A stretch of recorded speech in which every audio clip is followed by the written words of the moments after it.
2025వ సంవత్సరం అక్టోబర్ నెల. రెండవ రాశి వృషభ రాశి ఫలితాలు చెప్పుకుందాం.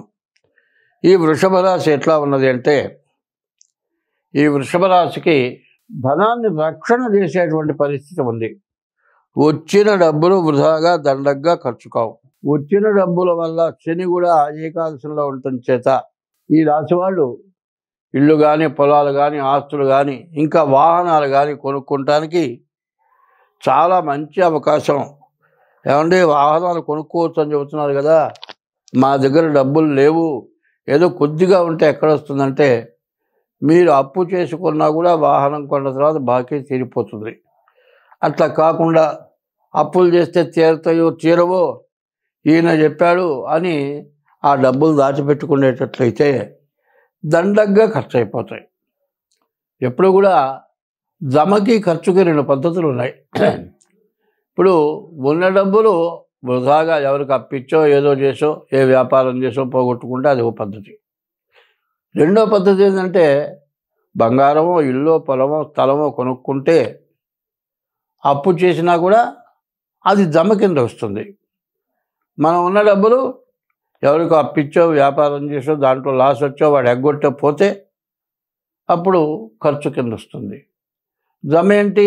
నీవు ఆస్తి కొనుక్కుంటే జమ వస్తుంది. ఈ రాశి వాళ్ళకి ఆస్తితో బంగారం కొనుక్కుంటానికి పూర్తిగా మంచి అవకాశం ఉంది. అయితే ఇప్పుడు మాత్రం బంగారం కొనటం మంచిది కాదు. రాను రాను బంగారం తగ్గే లక్షణాలు బాగా ఉన్నాయి. కాబట్టి ఆస్తులు కొనుక్కోవడానికి బాగా అవకాశం ఉంది. తర్వాత ఈ రాశి వాళ్ళు వ్యాపారం చేసేవాళ్ళకి వ్యాపార రీత్యా చాలా బాగుంది. వ్యవసాయదారులకు కూడా బాగుంది ఈ రాశి వాళ్ళకి. మరి వివాహం కావడానికి కూడా మంచి అవకాశం ఉంది.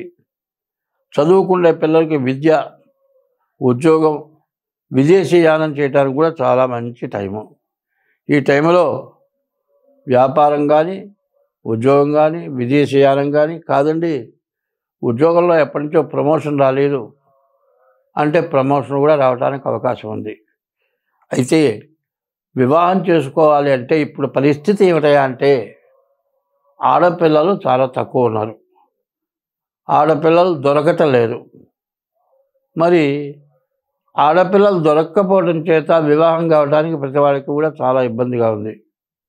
ఎక్కడో కుదిరింది, ఆ పిల్ల మాట్లాడారు, రమ్మన్నా చేసుకుంటామన్నారు, తొందరపడద్దు.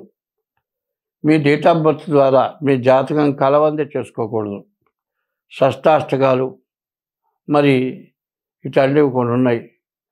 కాల సర్పదోషాలు, కుజ దోషాలు, ఇట్లాంటి దోషాలు వివాహమైన వెంటనే మరి తగాదాలు వచ్చి కోర్టుకెక్కి డైవర్స్ రాక కోర్టులో కేసులన్నీ కూడా పేరుకొని పోయినాయి. ఎవరైనా సరే వివాహం చేసుకునేటువంటి వాళ్ళు పూర్తి మీ జాతకం, ఆ పిల్ల జాతకం పరిశీలించి చేసుకోవచ్చు అంటేనే చేసుకోవటం మంచిది. అట్లా కాకుండా ఏమంటే మేమిద్దరం ఒక చోట ఉద్యోగం చేస్తున్నాం, మేమిద్దరం చేసుకుందాం అనుకున్నాం, మేమిద్దరం ఇష్టపడ్డాం, మా మనస్సులో కలిసినాయి అంటే మనస్సులు ఇవాళ కలుస్తాయి, కానీ రేపు పొద్దున్న జాతకం కాకపోతే, జాతకం బాగుండకపోతే మనస్సులు విడబడిపోతాయి, గొడవలు వస్తాయి. మీ మంచి కోరి చెప్పేది ఎవరైనా పెద్దవాళ్ళు కానీ మాబోటి వాళ్ళు కానీ మీ జాతకం కలిస్తేనే చేసుకోండి. నీ కులవా నీ గోత్రమా జరగట్లే, నలుప ఎరుప ఎవరు చెప్పట్లే, కానీ వాళ్ళ జాతకాలు కలిస్తే పెద్దవాళ్ళు కానీ మాబోటి వాళ్ళు కానీ చెబుతాం. జాతకాలు కలవకుండా పెళ్లి చేసుకుంటే ఇవాళ ప్రేమ అన్నవాళ్ళు వెంటనే వెళ్ళిపోయి కోర్టుకెక్కి కేసులు పెట్టుకొని అరెస్టులు చేసుకొని వివాహం అయిన దానికంటే వివాహం కాకమునుపు కంటే ఇంకా ఎక్కువ బాధలు పెరిగి డైవర్స్ రాక ఇంకో వివాహం చేసుకుంటానికి వీలుగాక ఇట్లా ఇబ్బంది పడుతున్న వాళ్ళు చాలామంది ఉన్నారు. కోర్టులో కేసులు చెమరటంలే. అందువల్ల చివరికి ఎట్లా వస్తుందంటే పరిస్థితి, అసలు వివాహ వ్యవస్థ వద్దు అనుకునే పరిస్థితికి వచ్చారు. ఒకప్పుడు విదేశాల్లో లిమిటేషన్ వివాహం అంటే ఇన్ని సంవత్సరాలు రిజిస్టర్, ఆ రిజిస్టర్ అయిపోయిన తర్వాత ఎవరి దాన్ని వాడు వెళ్ళిపోవటం. అట్లాంటి పరిస్థితి మనకు వస్తుందా? కాకుండా అసలు పెళ్ళే మానుకుందామా అనే పరిస్థితి బాగా ఎక్కువైంది. కాబట్టి వివాహం చేసుకునే వాళ్ళు చాలా జాగ్రత్తగా చూచి వివాహం చేసుకోవడం మంచిది. ఈ రాశి వాళ్ళు ఈ రాశి వాళ్ళకి వ్యాపారం కానీ, మరి చదువు కానీ, ఉద్యోగం కానీ, విదేశీయానం కానీ, ఇంకా మోటార్ ఫీల్డ్ మోటార్లు కొనుక్కోవడానికి కానీ, కార్లు కానీ, టూ వీలర్స్ కానీ ఇట్లాంటివి కొనుక్కోవడానికి మంచి అవకాశం. ఆస్తులు కొనుక్కుంటానికి కూడా మంచి అవకాశం. ఈ అవకాశాన్ని సద్వినియోగం చేసుకోవాలంటే మీ డేట్ ఆఫ్ బర్త్ ద్వారా మాత్రం తప్పనిసరిగా మీ జాతకం చూపించుకోవాలి. ఇది చెప్పేది గోచారం మాత్రమే. గోచారం 25 వంతులే గడుస్తుంది. మీకు గ్రహచారం రావాలి అంటే 2 రకాలు. పుట్టిన టైంని బట్టి వచ్చేది గ్రహచారం, నక్షత్రాన్ని బట్టి వచ్చేది గోచారం. ఏదో పిలిచే పేరుని బట్టి గోచారం రాదు. పుట్టిన తారీఖు, నెల, సంవత్సరం, టైం, రోజున ఉన్న నక్షత్రాన్ని బట్టి వచ్చేది గోచారం. ఈ 2 రకాలుగా జాతకం చూడాలి. అట్లా జాతకం చూడాలి అంటే చాలామంది ఫోన్ చేసి జాతకం చూస్తూ ఉన్నారు కదండి అంటే, జాతకం చూసేది ఖాయమే కానీ మీరు మాత్రం ఫీజు ఇవ్వాలి. మీరు చూస్తూ ఉన్నారు కదా అంటే, నువ్వు పని చేస్తాను అంటావు, డబ్బులు ఏమి ఇస్తావని అడగకుండా పనిలో చేయరావు అనుకో, నువ్వు డబ్బులు అడగలేదు కానీ నేను ఊరికిలే చేయించుకుంటానంటే అది పద్ధత? అది పద్ధతి కాదు. ఇది కూడా అంతే. తగినంత ఫీజు ఇచ్చి జాతకం చెప్పించుకోవటం అవసరం. చాలామంది మా దగ్గర డబ్బులు లేవండి, మీకు పుణ్యం వస్తుందండి అంటున్నారు. మీకు కూడా పుణ్యం వస్తుంది డబ్బులు తీసుకోకుండా. అందరూ ఎవరు డబ్బులు తీసుకోకుండా పనిచేస్తే ఎవరి పని అయినా డబ్బులతో పని లేకుండా పని అవుతుంది. అది కరెక్టే. అందరం ఎవరు డబ్బులు తీసుకోవద్దు. డాక్టర్ దగ్గర నుంచి, మెడిసిన్స్ దగ్గర నుంచి, మరి బియ్యం దగ్గర నుంచి ప్రతి వస్తువుకి డబ్బులు లేకుండా చేస్తే ఎవరు డబ్బులు అడగాల్సిన పని లేదు. కాబట్టి డబ్బులు లేకుండా జాతకం చెప్పడం జరగదు, ఫీజు తీసుకోవాలి. కాబట్టి ఇట్లా చేస్తే మీకు చాలా మంచిది. స్వస్తి. ప్రతి రాశి వాళ్ళకి, ప్రతి వ్యక్తికి, ప్రతి జీవరాశికి ఇప్పుడు చాలా కష్టం వచ్చింది. కుక్కలు ఉన్నాయండి, అవి బజార్లో ఉంటాయి. ఎవరన్నా పెట్టిన తిని పడి ఉంటాయి. ఈ వరదలకి అవి కూడా బతకలేకుండా పోయినాయి. జీవరాశుల్లో తేళ్ళు ఉన్నాయి, పాములు ఉన్నాయి. అసలు చెప్పాలి అంటే భూమి లోపల 21 లక్షల జీవరాశులు ఉన్నాయి. భూమి పైన 21 లక్షల జీవరాశులు ఉన్నాయి. ఆకాశంలో 21 లక్షల జీవరాశులు ఉన్నాయి. సముద్రంలో 21 లక్షల జీవరాశులు. భూమి లోపల, భూమి పైన, ఆకాశంలో, సముద్రంలో.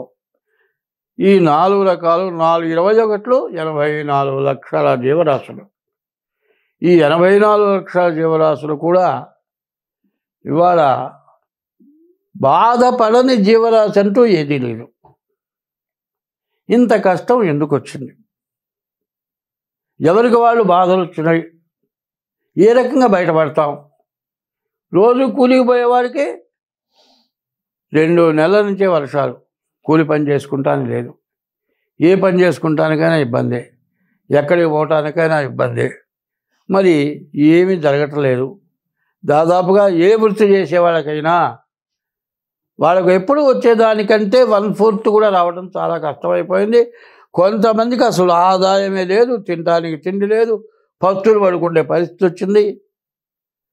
నీళ్లలో మునిగిపోయి, నీళ్లలో కొట్టుకుపోయి, వరదల వల్ల చచ్చిపోయి ఎన్నో బాధలు పడ్డారు. ఇన్ని బాధలు ఎందుకు వచ్చినాయి? నువ్వు చేశానా, నేను చేశానా, ఎవరు చేశారు అని ఆలోచించుకోవాలి. ఇదంతా చేసింది మనమే. నీరు పళ్ళ మెరుగు, నిజము దేవుడు ఎరుగు అన్నారు. పళ్ళల్లో ఇల్లు కట్టావండి, నీళ్ళు పోకుండా ఆపావు. ఆ నీళ్ళు బ్లాక్ అయిపోయినాయా? నీరు పళ్ళ మెరుగు, నిజము దేవుడు ఎరుగు. నువ్వు నిజం చెబితే మాత్రం నువ్వు నిజం చెప్పావో అబద్ధం చెప్పావో దేవుడికి తెలుసు. అబద్ధం చెబితే దేవుడు స్వీకరించాడు, నిజం చెబితే దేవుడు స్వీకరిస్తాడు. ఇది ఎందుకు ఇట్లా వచ్చింది, ఎందుకు ఇట్లా వచ్చింది అనే దాన్ని కొంచెం 2 ముక్కల్లో చెబుతాను, ఆలకించండి. కుక్కలు ఉన్నాయి, బరగొడ్లు ఉన్నాయి, రకరకాలైన జీవరాశులు ఉన్నాయి. వాటికి సంభోగం చేయటానికి, సంతానం ఉత్పత్తి కలగటానికి దానికి కొంత టైం ఇచ్చారు.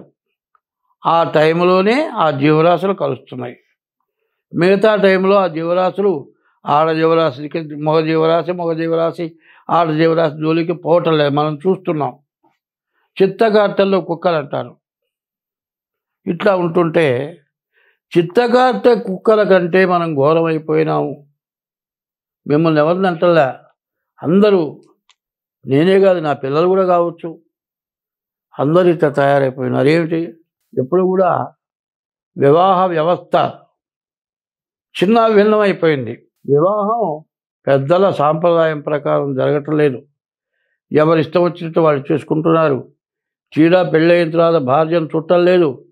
తల్లిదండ్రులకు అన్నం పెట్టడం లేదు. తల్లిదండ్రులు ఎడగొడుతున్నారు. కొన్ని చోట్ల వృద్ధాశ్రమంలో చేరుస్తున్నారు.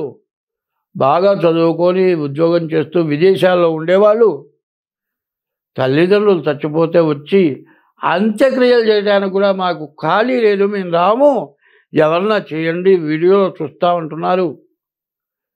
నిన్ను కని పెంచి పెద్ద చేసి సర్వస్వం ధారబోసి విద్య బుద్ధులు చెప్పించిన తల్లిదండ్రుల్ని నువ్వు చుట్టలేదు. సరే, పెళ్లి చేసుకున్న తర్వాత భార్యతో కూడా నీవు సక్రమంగా పిల్లలు పుట్టిన తర్వాత కొంతకాలం గడిచిన తర్వాత భార్యను వదిలిపెట్టి పరస్త్రీ వ్యామోహంతో తిరుగుతున్నావు. ఇది చెయ్యతగిన పనా? చెయ్యతగని పనా? చేస్తే మనకేమొస్తుంది, చేయకపోతే ఎట్లా ఉంటాం? ఇటువంటి తప్పుడు పనులు మనం ముందు మానుకోవటం అవసరం. తర్వాత ప్రతి ఇంటికి దైవం ఉన్నాడు. కొంతమంది రాముడిని పూజిస్తారు, కొంతమంది శివుణ్ణి పూజిస్తారు, కొంతమంది విష్ణువుని పూజిస్తారు, కొంతమంది అమ్మవారిని పూజిస్తారు. ఎవరి ఇష్టదైవాన్ని వాళ్ళు పూజిస్తారు. అదే కాకుండా ఇప్పుడు వస్తున్న పరిస్థితి ఏమిటంటే, చదువుకున్నావు దేనికిరా అంటే ఉద్యోగం కోసం, చదువు విజ్ఞానం కోసం కాదు.